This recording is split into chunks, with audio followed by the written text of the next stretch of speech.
Event is very nice और मैं ये समझती हूँ कि आपको फ्रीक्वेंट बेसिस पे करना चाहिए because DAO PropTech is doing very good और बड़ी safe and secure investment models हैं. I love it. So I recommend everybody to invest through DAO PropTech. Thank you.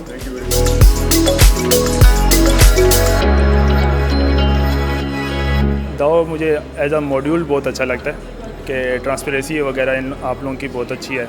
जी अल्हम्दुलिल्लाह बहुत अच्छा एक्सपीरियंस रहा हमारा. डिजिटल एक्सपीरियंस जो आपने हमें प्रोवाइड किया वो बहुत अच्छा था, ट्रांसपेरेंट था. डायरेक्ट इंटरेक्शन करके मतलब और ज़्यादा ट्रस्ट बिल्ड हुआ.